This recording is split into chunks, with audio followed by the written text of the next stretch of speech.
ہوئی ہے۔ آج کل تو سب سے مشکل کام ہے نگاہوں کی حفاظت، اور خوب یاد رکھو جس کی نگاہیں محفوظ نہیں ہیں وہ زنا سے نہیں بچ سکتا۔ میں پورے اطمینان اور اعتماد کے ساتھ یہ بات کہہ رہا ہوں، جس کی نگاہیں محفوظ نہیں ہیں وہ زنا سے نہیں بچ سکتا۔ زنا صرف یہی نہیں ہے کہ آدمی عملاً زنا کر لے، اس برائی تک تو کم ہی لوگ پہنچ پاتے ہیں۔ دل میں زنا کی تمنا پیدا ہو اور انسان کو زنا کے مواقع کی تلاش ہو، چاہے زندگی میں وہ موقع کبھی نہ ملے، وہ انسان بھی اللہ کے ہاں زانی شمار کیا جاتا ہے، اور وہ بھی قیامت کے دن زنا کرنے والوں کے ساتھ اٹھے گا اور اسے زنا کرنے کا گناہ ہوگا۔ یہ گندگی نگاہوں کے راستے سے آتی ہے۔ نگاہ شیطان کا ایک تیر ہے۔ رسول اکرم صلی اللہ علیہ وسلم نے ارشاد فرمایا، النظرۃ سہم من سہام الشیطان، نظر شیطان کا ایک تیر ہے۔ فمن ترکها مخافۃ اللہ عز وجل ابدلہ اللہ تعالی ایمانا یجد حلاوتہ فی قلبہ، جو اللہ کے ڈر سے اپنی نظر کو بچا لیتا ہے، اللہ تعالیٰ اس کو بدلے میں ایسا ایمان عطا فرماتے ہیں جس کی مٹھاس وہ اپنے دل میں محسوس کرتا ہے۔ پھر ایمان کی وہ کیفیت دل میں محسوس ہوتی ہے۔ ہم اپنا جائزہ لیں، ہم اپنی نگاہوں کی کتنی حفاظت کر سکے۔ ایک دن کا جائزہ لینا آسان نہیں۔ آج تو موبائل اٹھائیے تو نگاہوں کے لیے مصیبت، باہر نکلیے تو نگاہوں کے لیے مصیبت ہے، لیکن اسی ماحول میں آج بھی اللہ کے ایسے بندے ہیں جو بچا لیتے ہیں اپنے نگاہوں، جو حفاظت کرتے ہیں، جن کو سخت تکلیف ہوتی ہے اگر کسی نامحرم پر نظر پڑ جائے، فوراً بچانے کی کوشش کرتے ہیں۔ اور نظر کا گناہ ایسا ہے کہ ادھر نامحرم پر نظر پڑی اور ادھر دل کا سارا نور ختم ہوا۔ ایک چھوٹی سی مثال سمجھیے، دودھ کی تھیلی خرید کر لاتے ہیں نا، پتہ نہیں آپ کے یہاں کس کمپنی کا دودھ ہوتا ہے، مختلف کمپنیوں کے دودھ کی تھیلیاں ہوتی ہیں۔ دودھ کی تھیلی لے کر کے آ رہے ہیں، ایک سوئی چبا دیجئے، دودھ بچے گا؟ فوراً بہنا شروع ہو جائے گا، تھوڑی دیر میں تھیلی خالی ہو جائے گی۔ جس طرح ایک سوئی کے چبا دینے سے سارا دودھ بہہ کر ختم ہو جاتا ہے، رسول اللہ صلی اللہ علیہ وسلم نے فرمایا کہ بس نگاہ کے غلط استعمال کے ذریعے سے شیطان بھی اپنی سوئی نہیں چباتا، اپنا تیر مار دیتا۔ تیر تو بڑا ہوتا ہے نا، اگر اس تھیلی میں تیر مار دیا جائے، اگر اس تھیلی میں آپ کے گھر کی کچن کی چھری گھسا دی جائے تو کتنی جلدی دودھ بہہ جائے گا،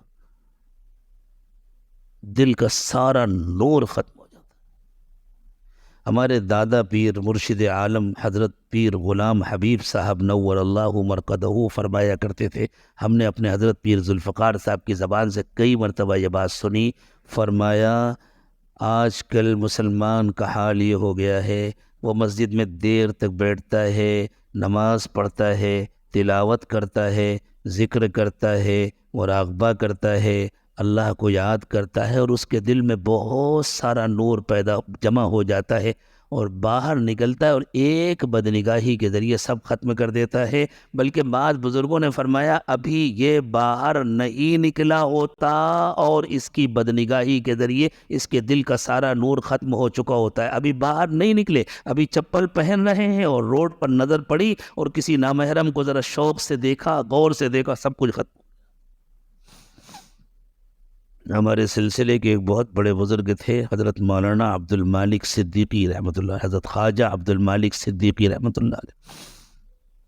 ان کی بنائی ہوئی خانقاہ الحمدللہ ابھی بھی ہے غازی آباد ضلع میں تکیہ پسونڈا میں۔ اس عاجز کی وہاں حاضری ہوتی ہے، وہاں باقاعدہ مجلسیں ہوتی ہیں۔ ملک کی تقسیم کے بعد حضرت اپنے علاقے میں تشریف لے گئے تھے، ورنہ اس علاقے میں حضرت کا بہت آنا جانا ہوتا تھا۔ حضرت صدیقی رحمۃ اللہ علیہ جب کہیں گھر سے باہر نکلتے تھے تو چھتری لے کر چلتے تھے، چھتری کھول کر، دن ہو رات ہو، سردی ہو گرمی ہو برسات، ہمیشہ چھتری لے کر چلتے تھے۔ کسی نے عرض کیا کہ حضرت دن کے وقت دھوپ سے بچنے کے لیے چھتری سمجھ میں آتی ہے، برسات ہو تو پانی سے بچنے کے لیے سمجھ میں آتی ہے، بارش بھی نہیں ہے، دھوپ بھی نہیں ہے، رات کا وقت ہے، تو آپ چھتری لگا کر کیوں چلتے ہیں؟ فرمایا میری چھتری دھوپ سے اور بارش سے بچانے کے لیے نہیں ہے. ٹھیک ہے، دھوپ ہوتی ہے تو اللہ دھوپ سے بھی بچا دیتے ہیں، بارش ہوتی ہے تو اللہ بارش سے بھی بچا دیتے ہیں. میں تو چھتری لے کر چلتا ہوں اپنی نگاہوں کی حفاظت کے لیے. میں چھتری لگائے رہتا ہوں. اگر مجھے محسوس ہوتا ہے میرے بائیں طرف سے عورتیں گزر رہی، میں چھتری کو تھوڑا سا جھکا دیتا ہوں، راستہ مجھے نظر آتا ہے، وہ چھتری پردہ بن جاتی ہے. اگر مجھے محسوس ہوتا ہے پر داہنی طرف سے گزر رہی، میں چھتری کو ادھر جھکا دیتا ہوں. اگر سامنے سے آ رہی، میں چھتری کو تھوڑا سا آگے جھکا دیتا ہوں. نیچے میں راستہ دیکھتا رہتا ہوں اور وہ پردہ ہو جاتا. اس زمانے میں بھی حفاظت کرنے والوں نے اپنی اس طرح حفاظت کی.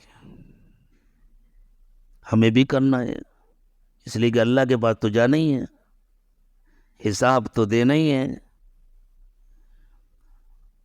ہمیں اللہ تعالیٰ نے اس زمانے میں پیدا کیا ہے، اللہ کی مصلحت ہے، لیکن ہمیں اللہ نے اس زمانے میں بھی مکلف بنا کے پیدا کیا. ہم ذرا اپنا جائزہ لیں، پورے سال کا جائزہ لیں. یہ محرم کے ابتدائی دن ہے. محرم دوسروں پر رونے کے لیے نہیں آتا. اگر پچھلا سال اللہ کی نافرمانی پر گزرا ہے تو اپنے اوپر رونے کے لیے آتا ہے. ہم دوسروں پر روتے ہیں. عام طور سے جن پر رویا جاتا ہے وہ تو جنت کے مزے لوٹ رہے ہیں، انہیں تو اللہ تعالیٰ نے ہمیشہ کی زندگی عطا فرمائی ہے. وَلَا تَقُولُوا لِمَنْ يُقْتَلُ فِي سَبِيلِ اللَّهِ أَمْوَاتٌ بَلْ أَحْيَاءٌ وَلَكِنْ لَا تَشْعُرُونَ. جو اللہ کے راستے میں مارے جاتے ہیں ان کو مردہ نہ کہو بلکہ وہ زندہ ہیں، لیکن تمہیں سمجھ میں نہیں آتا. تو وہ تو جنت کے مزے لوٹ رہے ہیں، ان پر کیا رونا؟ اپنے آپ پر رونا چاہیے. اگر ہم سے اللہ کی نافرمانی ہوئی ہے اور اگر کچھ نیکیاں ہوئی ہیں تو خوش ہونا چاہیے، اور اپنے آپ پر خوش نہیں ہونا چاہیے، اللہ کے فضل پر خوش ہونا چاہیے. قُلْ بِفَضْلِ اللَّهِ وَبِرَحْمَتِهِ وَبِذَلِكَ فَلْيَفْرَحُوا. آپ کہہ دیجئے کہ اللہ کی رحمت پر اور اللہ کے احسان پر خوش ہونا چاہیے اور اللہ کا شکر ادا کرنا چاہیے کہ اللہ ہم تو اس قابل نہیں تھے کہ کوئی نیک کام کرتے، یا آپ کا کرم ہے، آپ کا احسان ہے کہ آپ نے نیکی کی توفیق عطا فرما دی. اور اللہ جب نیکی کی توفیق دی تو قبول بھی فرما لیجئے گا. اس میں جو کمیاں ہوں ان کو دور کر دیجئے گا. اخلاص میں جو کوتاہی ہو اللہ اس کوتاہی کی تلافی فرما دیجئے گا اور قبول کر لیجئے گا، تاکہ قیامت کے دن ہماری نیکی کام آ جائے اور اللہ ہم سے جو گناہ ہوئے ان کو معاف فرما دیجئے. تو ہم جائزہ لیں ہم سے نگاہوں کا کتنا گناہ ہوتا ہے. اور آج طے کریں نئے سال کے پہلے ہفتے میں، نئے سال کے دوسرے دن میں، پہلے جمعے میں، یہ 1445 کا پہلا جمعہ ہے. آج پہلے جمعے میں، جمعے کا دن مسلمانوں کے لیے عید کا دن ہوتا ہے، خوشی کا دن ہوتا ہے. آج ہم سب طے کریں انشاءاللہ اب ہم اپنی نگاہوں کی حفاظت کریں گے. ہمارے ایک دوست ہوا کرتے تھے متحدہ عرب امارات کے. اصل میں وہ ڈائریکٹ ہمارے دوست نہیں بنے تھے، ان کے ایک دوست ہوا کرتے تھے ہمارے ہاں بمبئی میں، بڑے کاروباری تھے، اللہ کو پیارے ہو گئے، اللہ تعالیٰ ان کی مغفرت فرمائے. تو وہ جو کاروباری تھے وہ مجھ سے دینی تعلق رکھتے تھے، محبت کرتے تھے.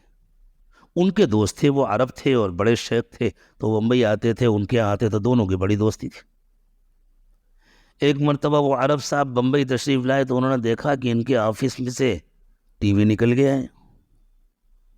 تو انہوں نے بڑے تعجب سے کہا تم نے ٹی وی کیوں نکال دیا؟ تو انہوں نے میرا نام لے کر کے کہا کہ نہیں، انہوں نے منع کیا اس لیے ہم نے نکال دیا. تو ان کو اچھا نہیں لگا. انہوں نے کہا انہوں نے کیسے منع کر دیا؟ ٹی وی دیکھنا ناجائز تھوڑی ہے، میری ان سے بات کر رہا ہوں. انہوں نے فون لگا کر کے دیا، دیکھیے یہ بات کرنا چاہتے ہیں. اچھی بات ہے، وہ ہیں تو عرب، اللہ کرے ابھی بھی ہوں، ہمیں نہیں معلوم اس وقت ان کا کیا حال ہے. اگر نہ ہو دنیا میں تو اللہ مغفرت فرمائے، ہوں تو اللہ تعالیٰ صحت و عافیت سے رکھے. تو کبھی وہ اردو میں بات کرتے تھے، دبئی والے اتنی اردو بول لیتے ہیں عام طور سے، کبھی عربی میں بات کرتے تھے. تو انہوں نے مجھ سے کہا کہ مجھے معلوم ہوا آپ نے فتویٰ دیا کہ ٹی وی دیکھنا حرام ہے. میں نے کہا نہیں، میں نے تو یہ فتویٰ بالکل نہیں، میں آج بھی کہہ رہا ہوں ٹی وی دیکھنا بالکل حرام نہیں ہے، لیکن پوری بات سنیے گا، ادھوری نہیں. تو کہنے لگے پھر انہوں نے کیوں نکال دیا؟ میں نے کہا چھوڑیے ٹی وی کی بات، یہ بتلائیے نامحرم کو دیکھنا حلال ہے؟ کہنے لگے نہیں. اور وہ بھی نامحرم اگر عریاں ہو، بے پردہ ہو، بے لباس ہو، سجی بنی ہو تو اس کو دیکھنا حلال ہے.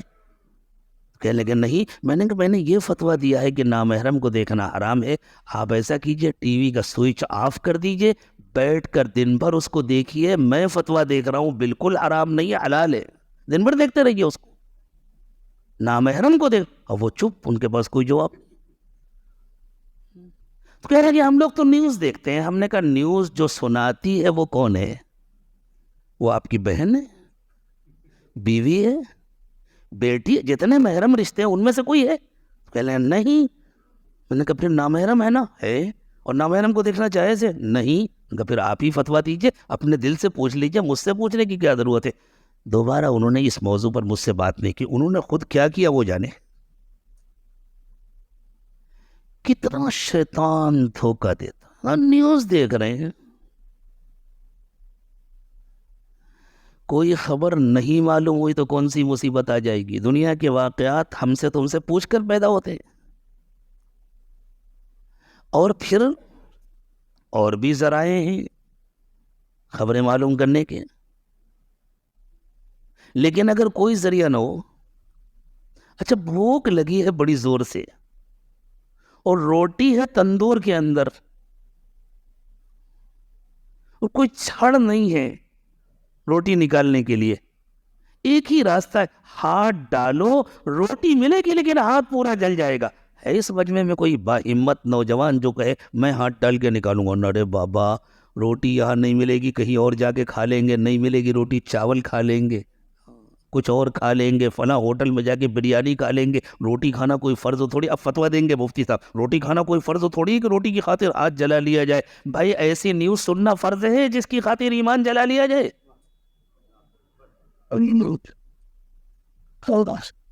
ایمانداری سے سوچو، کسی کو اختلاف ہو شوق سے اختلاف کرے، یہ اظہار رائے کی آزادی کا زمانہ ہے نا، میں بھی خوب آزادی دیتا ہوں، اپنی رائے کو ظاہر کرو، لیکن پہلے سمجھ لو کہ تم کیا کہنے والے ہو، پہلے سمجھ لو اس بات کو کہ تم سے کیا بات کہی جا رہی ہے۔ بدنگاہی کر کے اپنے ایمان کو خطرے میں ڈال کر کے اگر دنیا کے حالات سے واقف بھی ہو گئے تو کیا ملے گا؟ تمہاری واقفیت سے نہ حالات بنیں گے نہ بگڑیں گے، لیکن تمہارا ایمان خطرے میں پڑ جائے گا۔